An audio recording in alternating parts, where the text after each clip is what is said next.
As most free agents have now found new homes, I thought it'd be interesting to look at players that haven't found permanent ones, at least not yet. Players that have had sparks of brilliance, but for various reasons, haven't been able to stick around in one city. So, get out those suitcases as we go over hockey hobos currently in the league. First one is Wayne Simmonds, who actually came up through the OHL, played for the Owen Sound, then the Sault Ste. Marie Greyhounds, was drafted in 2007 by the LA Kings in the second round, and then found himself traded around 5 years later to the Philadelphia Flyers in exchange for Mike Richards and Rob Bortson. Flyers actually were the team that Simmonds has been on the longest. He seemed like he was a cornerstone type of player. He seemed like he fit in. He seemed like really well liked by the fans. They gave him the nickname the Wayne Train.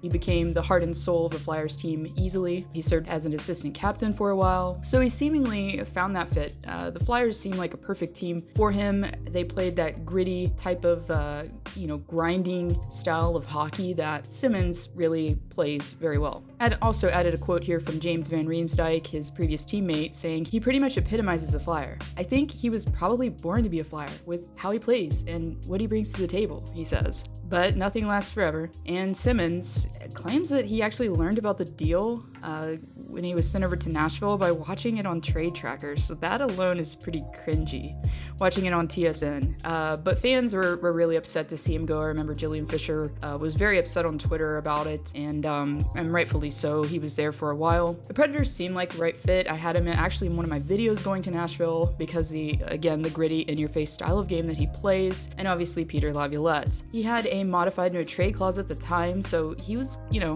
open to going there. He was only able to notch 3 points though in 17 games played. From the Predators, he went on to the New Jersey Devils, signed a one-year, $5 million deal with New Jersey, and was brought in mainly for leadership and to help with the rebuild and also the sandpaper style of game that he plays. He put up 21 points in 61 games played, and that didn't work out either. And around the deadline, he was moved over to Buffalo. He was dealt for a conditional 5th round pick in 2021. Yikes.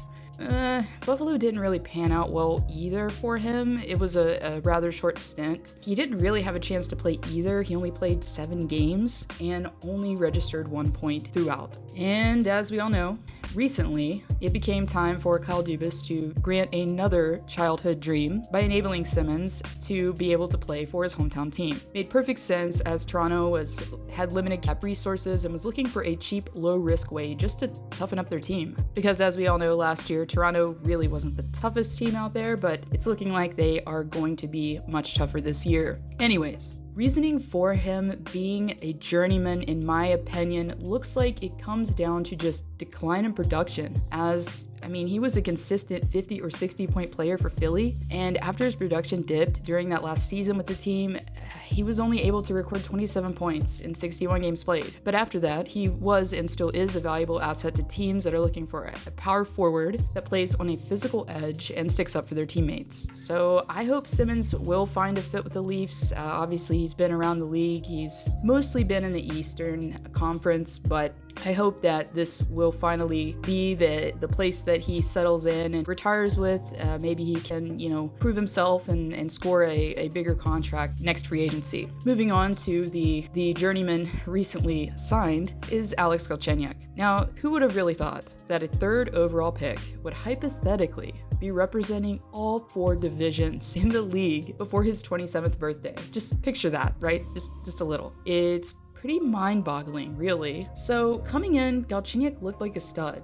Coming in from Sarnia, he seemed like a talented goal scorer. And then came into Montreal and had an instant impact, had multiple 40 and 50 point seasons. So it pretty much seems puzzling as to why Galchenyuk was traded initially. Canadians traded for Domi because they believed Domi was more of a capable center. Bergevin, or Bergervan if you listen to Spit and Chicklets, was the one who drafted Galchenyuk and expressed numerous times that he lacked the awareness and playmaking abilities that a center needs to have. Once in Arizona, he was logically moved to wing, and he seemed to fit in well. At least least his numbers said so, as he notched 41 points in 72 games played. But then Phil Kessel's name was on the market, and well, with that whole Rick Tocchet connection, it was obviously hard for them to resist that. So from this point, he's been Montreal, Arizona, now he's on to Pittsburgh. Jim Rutherford reasoning behind that, he saw Galchenyuk more as a depth player, a guy that could contribute 20 goals a season potentially. But he never found the right fit in Pittsburgh either, and was traded before the deadline to Minnesota.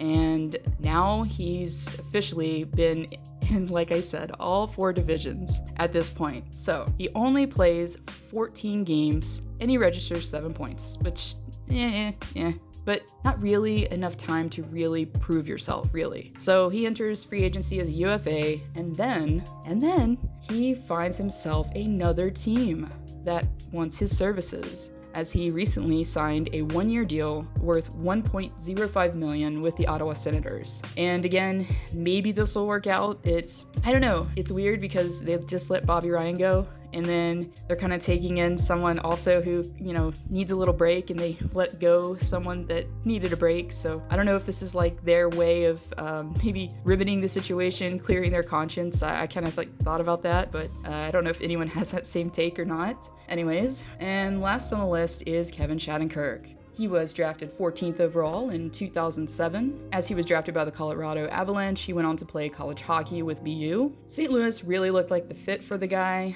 He seemed to fit in with the Blues after he was traded there. And he spent 6 seasons there, so he seemed like he was thriving. He had a handful of seasons with at least 40 points, which is, pretty good for a defenseman. So moved on to Washington. Doesn't really stay that long. 19 games played with 14 points. Moves on from there to New York. And this really seemed like an ideal situation for him. He actually left money and term on the table in order to fulfill his childhood dream of being a New York Ranger. As, a hometown team, grew up cheering for them, that sort of scenario.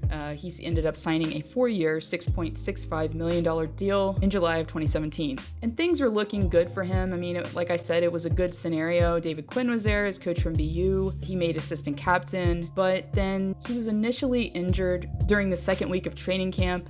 Tweaked my knee during training camp, and it was kind of something in the back of my mind, from that moment on. Obviously last year for Kevin wasn't the year he wanted to have personally, and we certainly didn't have the year we wanted to have as an organization. That injury ruined pretty much everything for him, I think, in New York. But Shattenkirk still tried to push through, obviously, the injury, and that probably hurt his rapport with the team, the management, that sort of thing. And he ended up being scratched. He was demoted down to the 3rd pair, removed from the first power play unit, so things weren't really looking good. And then the Rangers then acquired Jacob Trouba, who, right-handed, from the Jets, and also Adam Fox from Carolina. And also after that, Tony DeAngelo. So it kind of really was looking like Shattenkirk's time with the team was over at this point, and he unfortunately was bought out in August of 2019. Probably would feel horrible just being bought out like that from your hometown team and having that injury and all those things. That would be rough. But from there, you could say it all worked out, as he was, along with several sort of misfits,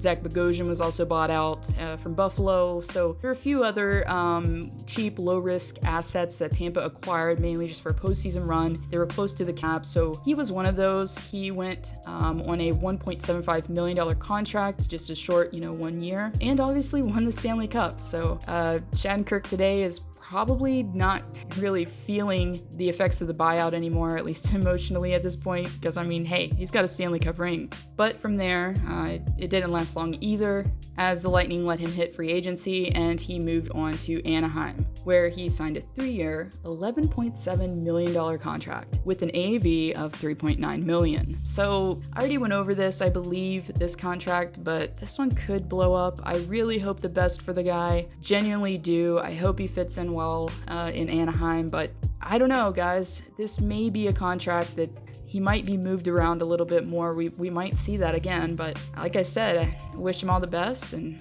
thank you for watching this video.